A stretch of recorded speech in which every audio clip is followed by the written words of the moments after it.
Hi guys, this is Michael from the Board Games Chronicle. Today I have for you a pretty detailed explanation of the Iron Blood, Snow and Mud. We'll go through the game details, we'll go through the victory conditions, we'll look at the map, see how the game plays. You can also have a little more details about the components and background of the game in my first material, the unboxing one. Today we'll not be coming back to the information which I provided there. Today we will much more focus on the actual rules of the game. I hope it will be a short material. The game is not overly complex, which is, I think, a positive thing because you can play it in 90 to I would say 120 minutes, of course, with the possibility of finishing this earlier. So what we'll do today, we'll go through all the stuff and we'll also tell you a little bit more also about some specifics of this game and the things which I like, because I would like also to call them out. So, just a reminder, the Iron Blood, Snow and Mud is a game about the German attack on USSR, on Soviets in 1941. As you can see, this is where the game starts. And it lasts more or less till the end of 1944 when the Russians were actually back at the Vistula River, more or less, and then they pushed the Germans all the way back.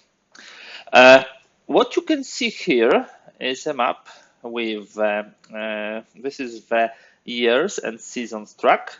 Here you have a turn tracks, all the activities which will be happening during the turn. I really like that we have both tracks, so the general one, overview one, and the one which is pretty detailed and shows what happens in each and every of those seasons. Then on the map we have home German territory for the game purposes here. Here we have Königsberg, Warsaw, Krakow, and I believe Budapest. Budapest or Bucharest, yeah. And then we have also the Soviet Union. Here we would have Leningrad, here we have Sevastopol, here is Stalingrad, Moscow, a big country, a big city, and it goes more or less to Uralsk here and Grozny here. This is the maple which represents the Stalin, and he is of course at this moment in time in Moscow. What else can we say about the map? You will see the rivers, yeah, there will be obstacles for many game mechanics. There is also a river here. This is the border. This is not a river, so just pay attention. This is the border between Nazi Germany and Soviet Russia. And we have a couple of terrain types. This is the clear one, the most prominent on the map. This is also the clear, just for information. Here we have an urban terrain, and you will see that the urban terrain or cities are in two types. This is a regular city, and this is the industrial complex. There will be some nuances in the rules regarding which units, mainly the Soviet units, can be deployed in which cities, and there will be also nuances regarding victory conditions for Germans. Now, what else do we have here? This is the swamp, and here we have the mountains. Now, if you have a hex with like two terrain types, like here in Lviv, you have town and you have mountains. The one which is predominant on the hex takes precedence, so it will be treated as mountains. Similar in Grozny or in Maikop, this is also treated as mountains. Here in the Minsk, southern part of Minsk, will be treated as swamp. Pretty straightforward, I would say, way of defining that. What else do we have on the map? We should also look here. Here are the airplanes of the German forces. Here are the airplanes of the Soviet forces. As you can see, Soviets have only one, but have place for four, so they will be coming, of course. Except for air forces, we have also places for the fleets. So Black Sea Fleet, and this is Baltic Sea Fleet. They are, of course, called differently Ostze and Czarne Morje. This is how they called in the game. For of course also the historical accuracy. What else do we have on the map? Here you will see that there are generals which will be arriving to the particular site. And what is important, let me just move it like this. There is like maximum 11 rounds. This is divided in 4 years. In 1941, you have 2 seasons. In every other year, you have 3 seasons. And those seasons, as you might expect, correspond to the game name. Mud, this is clear, and this is snow. So this is mud season, this is clear season, this is snow season, and this repeats everywhere, with exception of 1941 because it starts in the middle, so it's clear and then snow. Each of the seasons will have some special, treatment and special features. For example, in the mud season, there will be always a new general for Germany. There will be no possibility for some two types of movement, yeah, because of the mud. That's obvious. In snow season, you would have generals for Soviets arriving, and you would not be able to use the planes. I really like how this is depicted here. You don't need to remember those rules. You simply look at this and see, okay, this is what it is. In the clear season, you don't have any restrictions. Here, those small things shows you which reinforcements will come for the Soviets. So that's usually after the clear season. This is the infantry and tanks, and after the mud season, this is the airplanes and the infantry. One important thing during the game, and this you can see from the color of the years, is who has initiative. At the beginning, of course, the Germans have initiative. They move here through those seasons. But between 1942 and 1943, the initiative changes. So we will be flipping this and starting like that. There will be difference who is first during the turn and who does what first. And this initiative will also be important for the combat resolution. So that's definitely something which we need to take into account. Now, regarding the map, there will be a lot of important things connected to so-called obstacles. Obstacles, so things which will be preventing us from executing some of the functions. And I really like the player aid, which is added to the game. We'll not be going through all the details here, but these are the obstacles type. Obstacles can be swamp, mountain hexes. This could be rivers. This could be enemy regular or support units. By the way, the planes and the fleet are support units. Also the partisans, which will be the possibility for USSR player to use. And these are the regular units, so infantry and tanks. So enemy regular or support unit, friendly regular or support unit, and enemy controlled urban location. So all those things can be obstacles in particular situation, and they can be obstacles for movement. We have a couple of types of movement: advance, convoy, and we'll be talking about them in a moment. And of course, retreat into through will also be blocked by some of those obstacles. There will be supply. Pretty simple supply rule.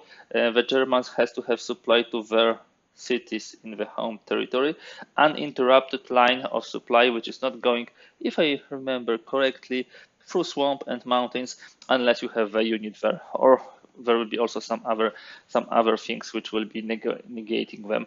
But all in all, they need to have uninterrupted line of supply. For the Soviets, similarly, but they have, of course, many more options on the map, many more cities on the map. So this will be obstacles. You will see how they work and how they impact the game. Some of them are pretty, obvious, like tanks cannot get into the mountains and swamp.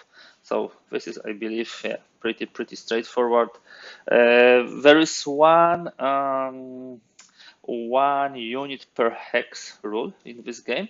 Of course, during the battle there will be 2, but after the battle there will be only 1 unit on the hex, and you cannot leave 2 of your units on the hex. You can pass through the hex, but you cannot leave 2 units on the hex. Now, if you ask me about the most important part of the game, so how do we determine victory? Because this is very interesting and very tricky. Soviets will win in 2 ways. One way, if they control any city in Axis home territory. So if they manage to get to any of those cities, they will win. And the second victory is pretty straightforward. If the Axis player does not win by the end of the game. So if we have here turn 11 and we have victory check, it's in the middle of the turn, not at the end of the turn, middle of the turn. And the check is no Axis victory, the Soviets are winning.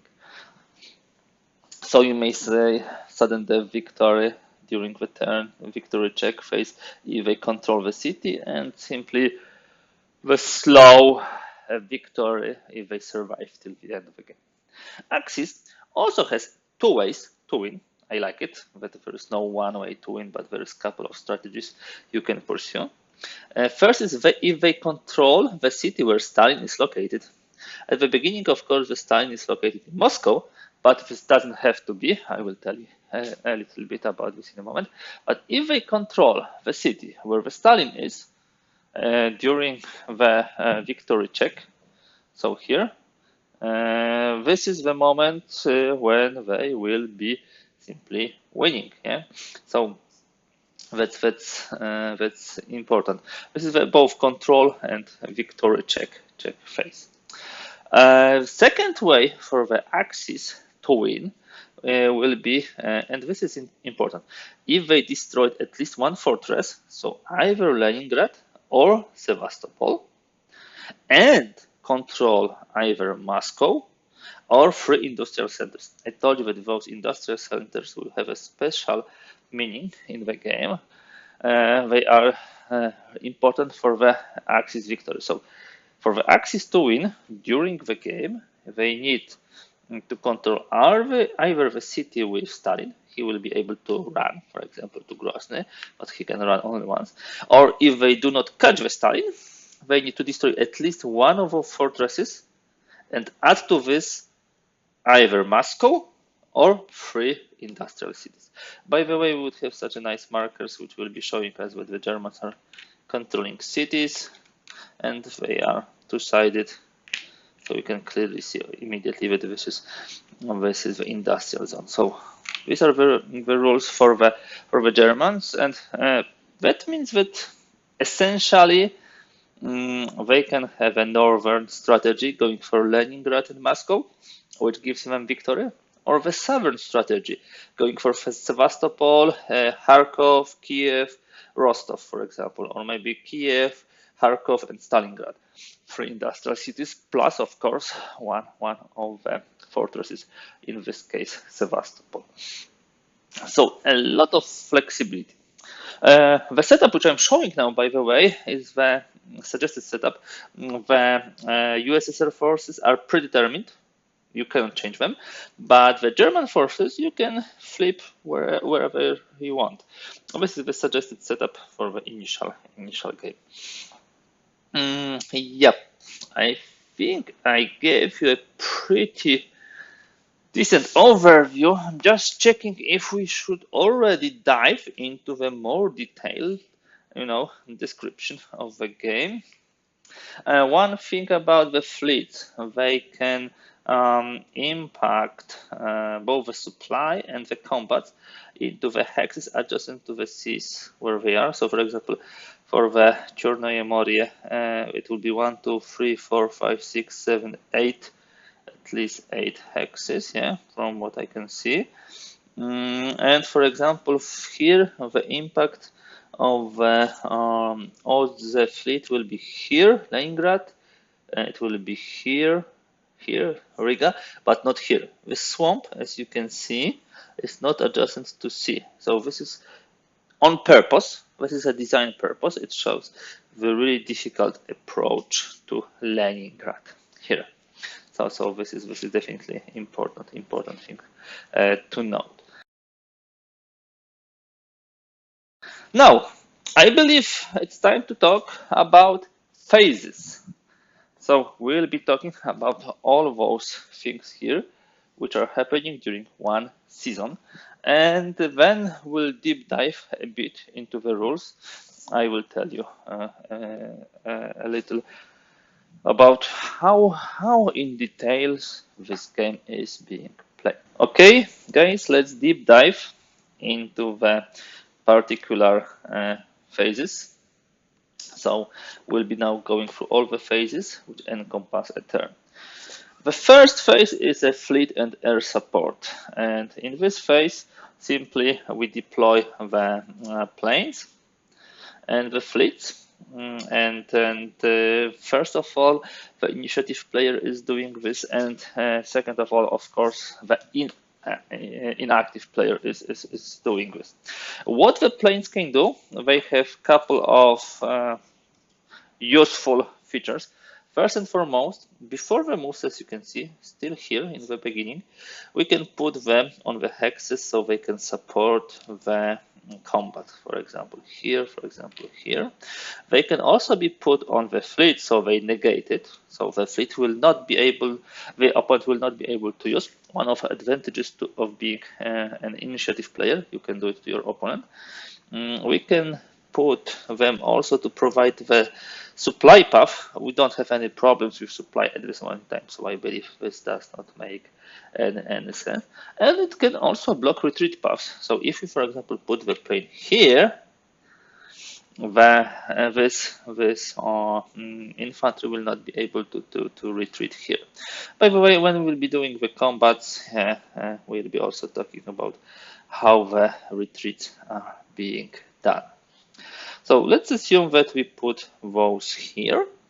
And now it's time to put also the fleet. Let it be over here. And now the not initiative player has the possibility to move there. Probably would like to defend here. So both of those planes will add 1 die to the combat. Here will be +1 die to the combat, and so on and so forth. So this is the first phase. The second phase is a movement.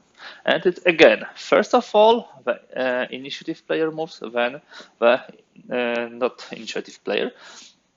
And here we need to talk about some, let's say, 3 types of movement.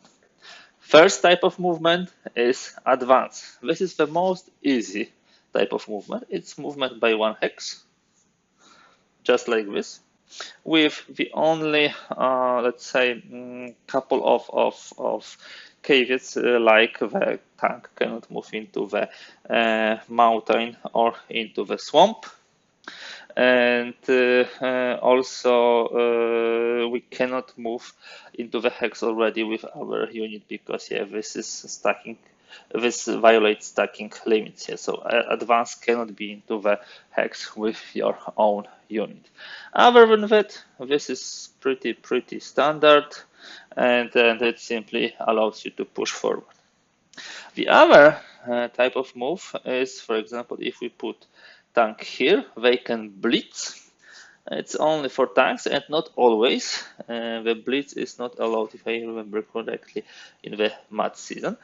And the blitz works that way that we move. We say, okay, we would like to move further. We roll a die. On the roll of 2 or 3, we succeed. 1, we didn't succeed. By the way, I like the die. It has 1, 3 times, 2, 2 times, and 3, 1 time. And we'll be rolling with those dice for the combat resolution. The distribution of the values make this game not so random, and I would say it's much more important how many forces you bring than how well you roll.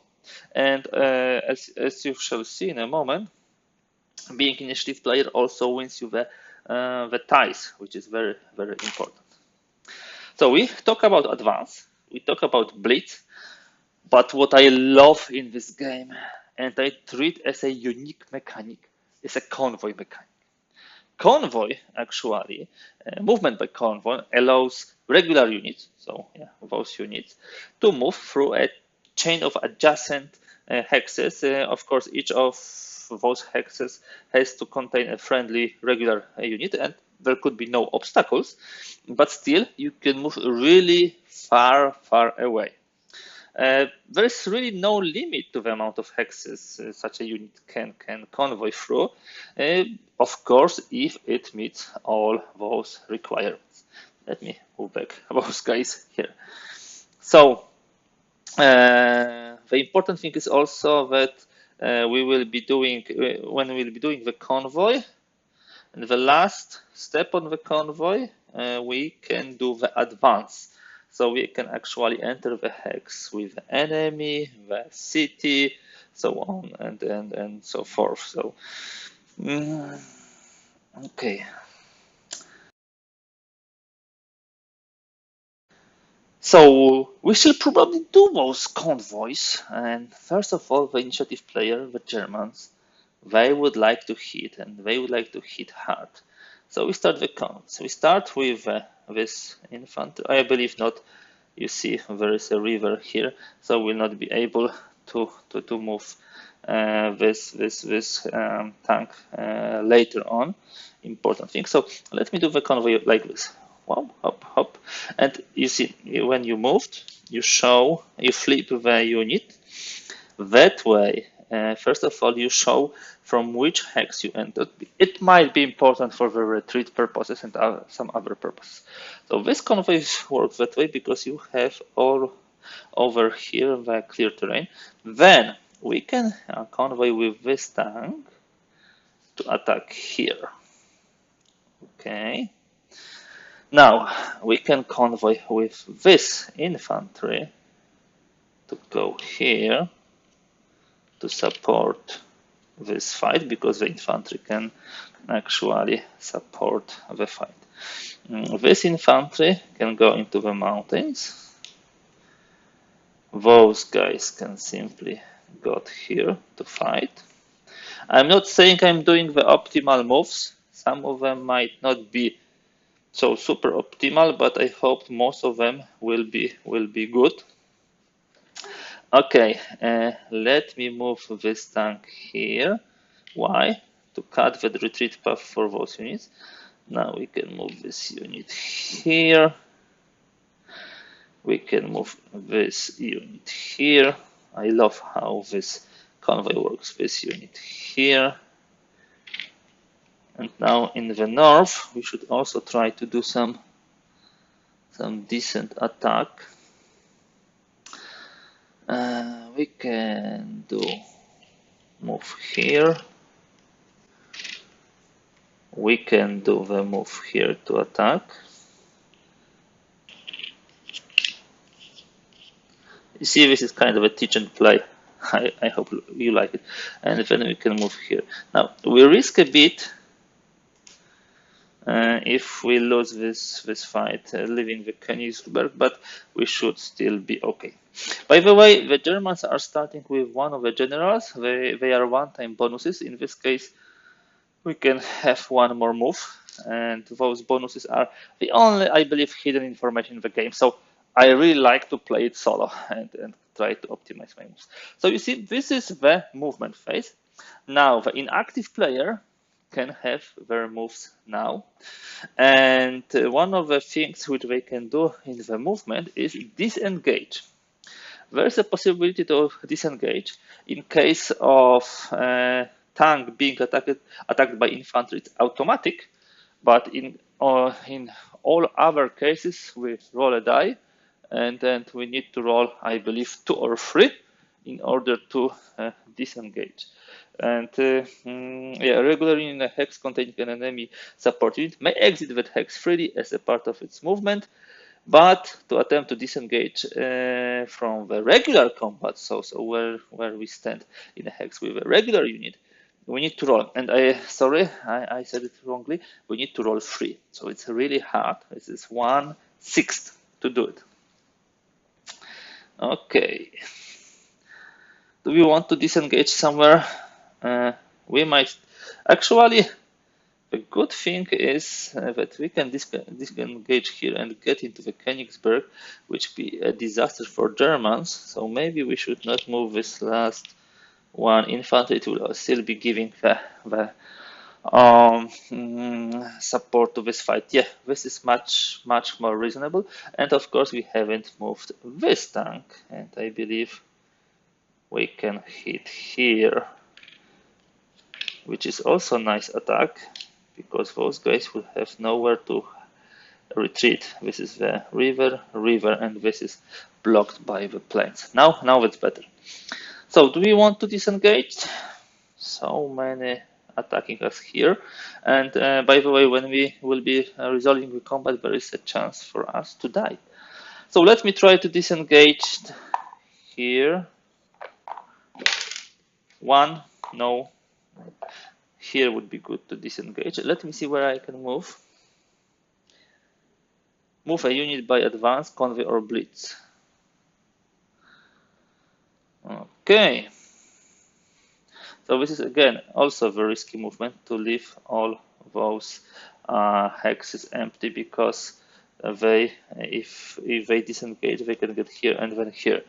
So guys, I made some risks too. So now he doesn't disengage, and here you can see the important thing is to balance your risks with potential gains. Here we will probably would like also to disengage in Odessa, because we'll die otherwise. Yep. And let me see. Yeah, we can retreat, and I believe we would like to retreat here. That will of course give Odessa to our opponents automatically, but at least we managed to flee.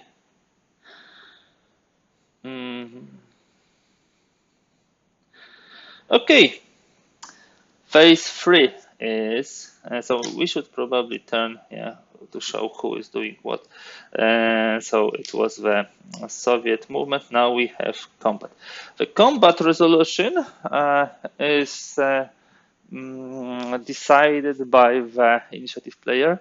He decides what we do first, and we have a very nice table which shows us how to resolve the combat. Let me use the player 8 for this. So the player with the highest total number of hits will win the combat. In case of ties, as I told you, the initiative player is winning. Important, if the winner has twice as many or more hits than their opponent, the defeated regular unit is eliminated. Very important.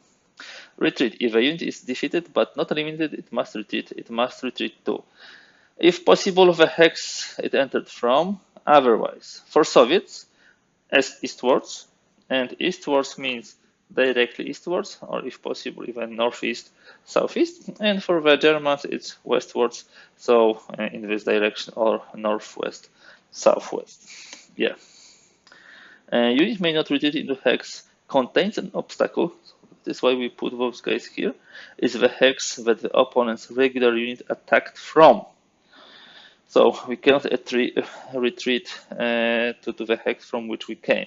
So for example, if we are coming from, I don't know, here, they cannot retreat here. So that's important.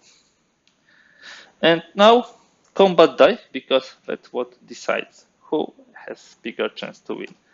So infantry has 2, tank has 3, fortress has 4.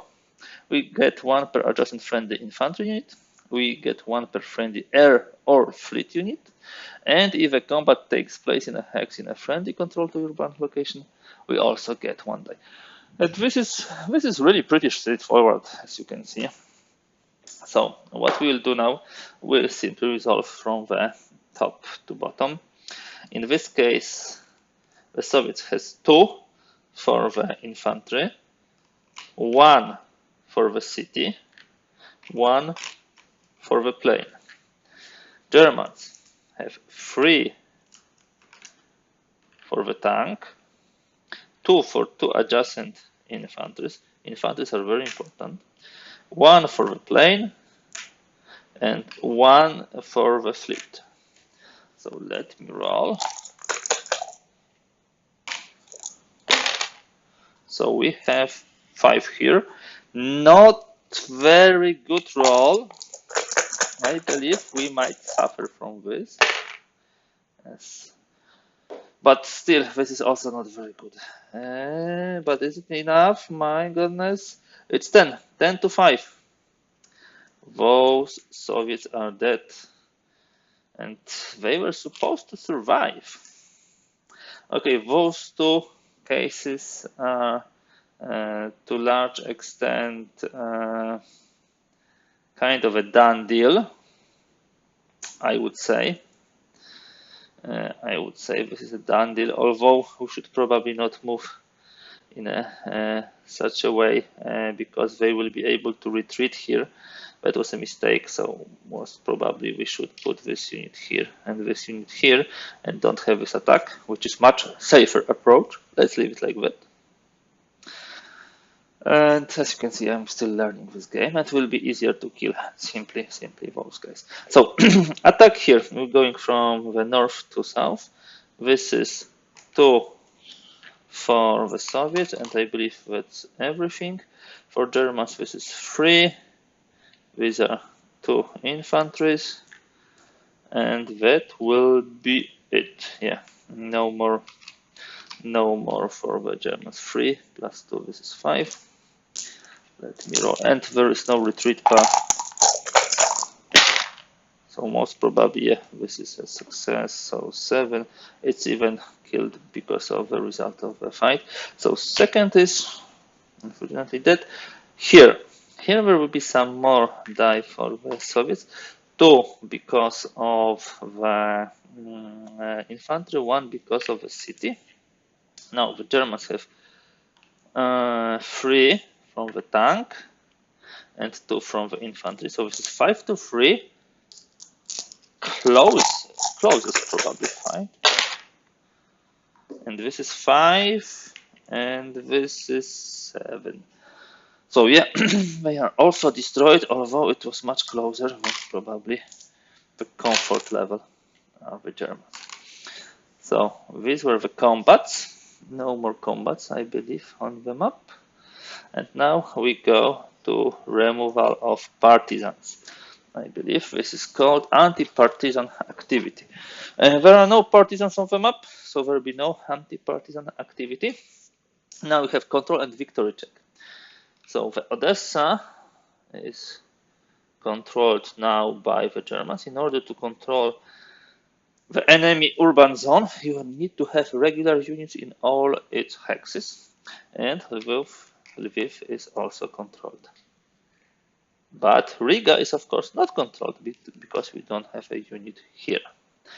We now check supply. No problem with supply anywhere.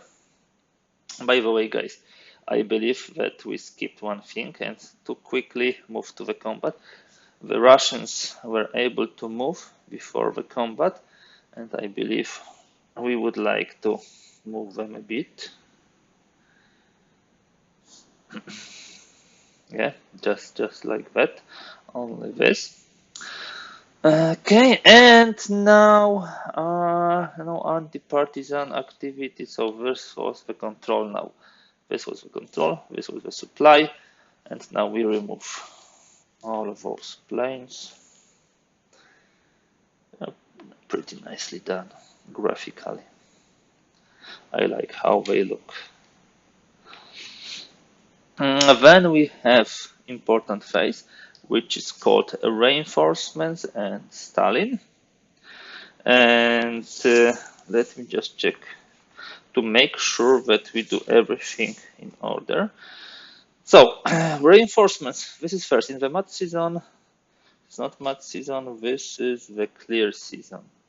So in the clear season, 1 tank and 1 infantry is being given to the Soviets, and they can put this in the industrial zone and those in the city zone. By the way, most probably in such a case, I will put those guys here. They will be giving support to those guys. Yep, that's good idea. And I will put the tanks. That's a very good question. Where? Maybe let me put it that way. Okay, partisans. After placing the reinforcements, we roll a die and we can put that many partisans free. Partisans will block a couple of things. First of all, they block supply, but they are also obstacle for the convoy purposes. So if we put partisans here, it will not be possible for Germans to convoy here and then advance here. So that's important thing. And of course, we would like to stop a rapid movement over there. By the way, guys, we are thinking where to put the reinforcements. Of course, here. We need to control the Leningrad. So that is a no-brainer. That is a no-brainer. Now, where we should put more partisans? We would like to block convoy here. And the third one,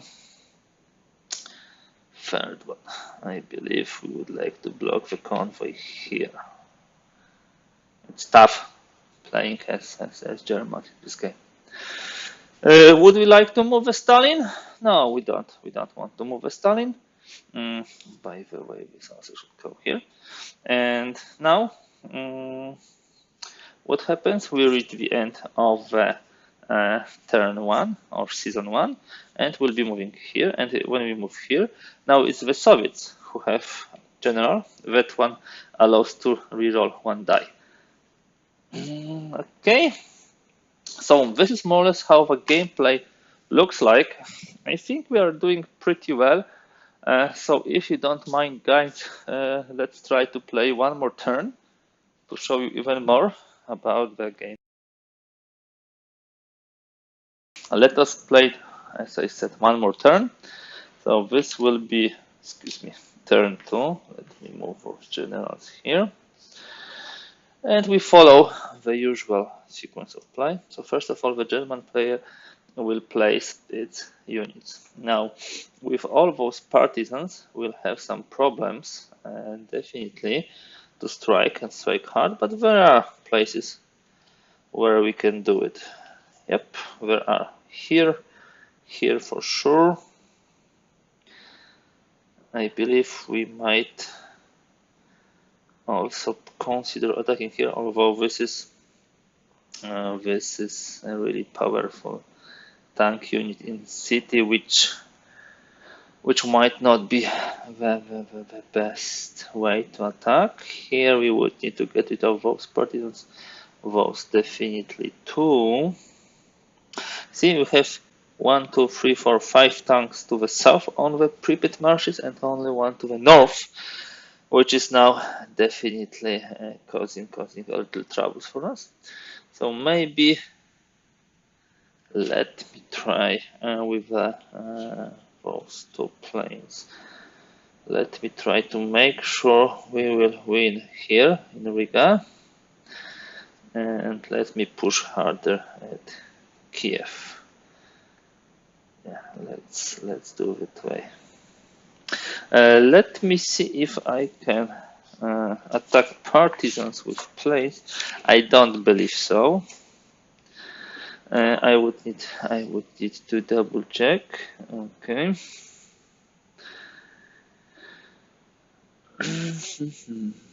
Do we want to disrupt the fleet? No, not necessarily. I don't believe we cannot get rid of the partisans with airplanes. We need to be on the ground.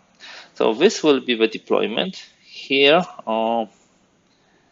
we can try to save the Sevastopol, but it doesn't change really a lot. Now the German movements, what we will do? We should actually flip them at the end of the turn in the cleanup phase, because now they will be moving from the different directions. So let's do it that way. First of all, those tanks will go against Riga, and that infantry goes here to support the attack. Here is the river, so There will be no support in case we would like to attack from here. And now, what shall we do here? These are the marshes. We want to start getting rid of those partisans. That's for sure. So we can go here. That's not a problem because the tank cannot enter the marshes. And I believe we can go here and here, so we'll be getting rid of those partisans. Or we can even go here for the next turn to actually support the advance in the north. Who will attack here? Okay, it's a good question. We move infantry from here to here. We can move this tank to get rid of partisans. Now, then we can convoy here. The attack over there is not yet planned. We need some tank, probably this tank. Yeah, this tank will attack at Kiev.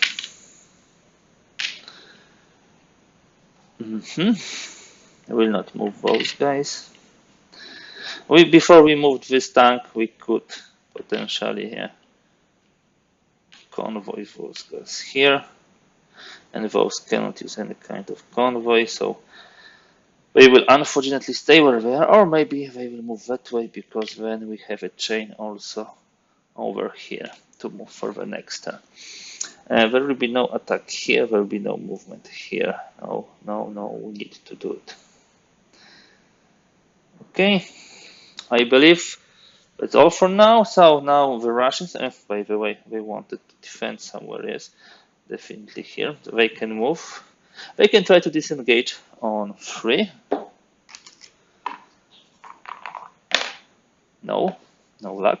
They can try to disengage here on 3, but do they want to? No. They should survive, and they will maybe delay the Germans. So we'll have now combat. The first combat in the north. So for the Soviets, 2 die for the infantry, 1 for the city, 1 for the plane. For the Germans, 3 for the tank. Now there is 1 infantry adjacent. There are 2 planes, and there is a fleet. Let's see how it goes for the good roll, because this is 6. This is also not a bad roll. This is 7. This is 5. So this is 6. And this is 12 again. They managed to eliminate, which is very, very painful.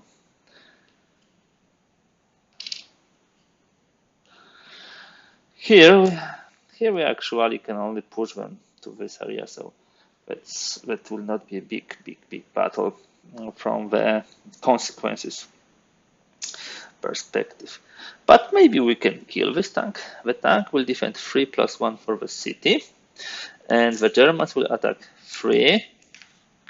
They have 1, 2, 3, 4 for the infantry, and they have 2 for the plane, so we'll need to add to their roll 2 more. This is a very good roll, probably a saving roll. This is 9. So now let's remember we add 2, so this is 9. This is also a good roll. 6, 7, 10, 13. 13. 16. Normally it would be a killer, but not in this case. Soviets are pretty lucky. We just retreat here, and the Germans stay here. No more combat, anti-partisan activity. So the partisans here are removed. Now did want to do some movement, additional movement by Soviets? No, I don't believe so.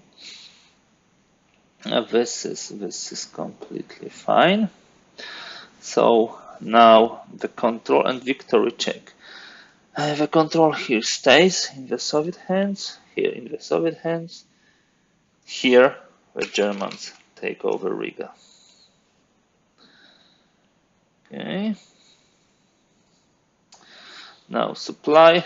I believe everybody still is in supply. Good. And we do the cleanup.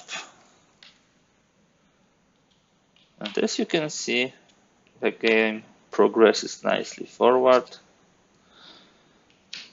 with both sides fighting bitterly.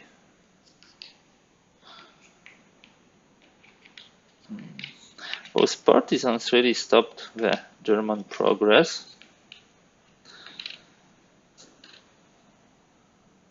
Actually, there was no possibility to use the airplanes in this turn, so sorry for this. Most probably there will be like 2 days less here, and those guys would survive.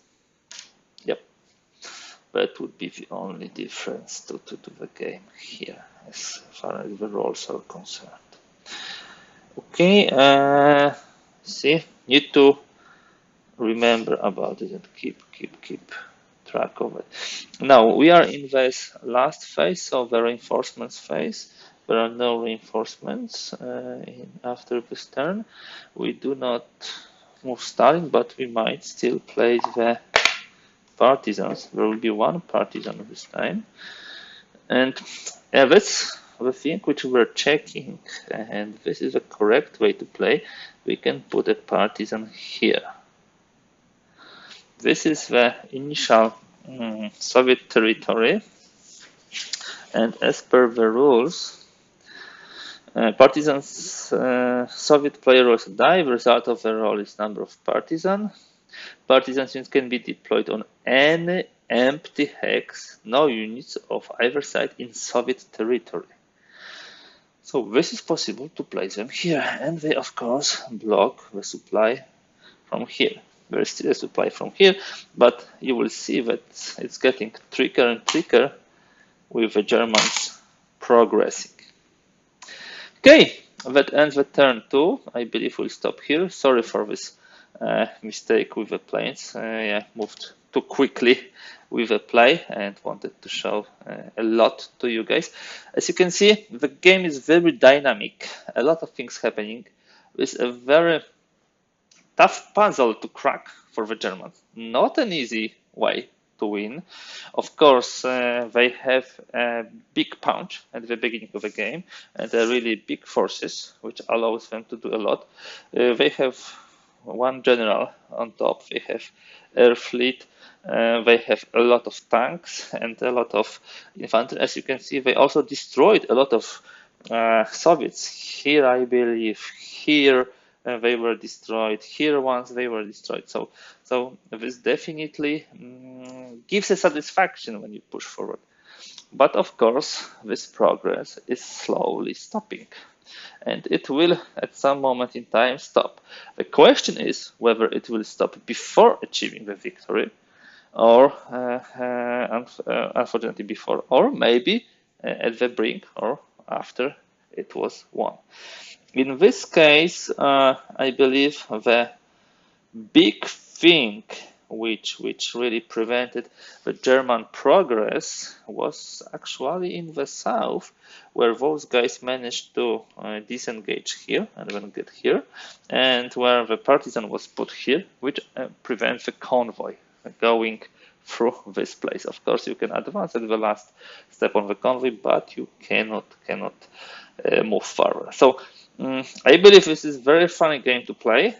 Each time it plays differently. Each time you can put those units in a different shape, in different style. Each time, the planes will be put differently. The reinforcement will come. The roles will play. Those marshes are a critical thing, and probably I told you I was playing just to demonstrate the gameplay, but probably I made mistake putting too many panzers to the south and only one here. Probably if we could have some more panzers here would be better, especially with this partisan here, which was also blocking the convoy, and having the mountains and having the swamp here. Simply, it stops the tanks advance to the forward. So guys, that's all for today. I really do hope that you like this video and also get some interest in the game.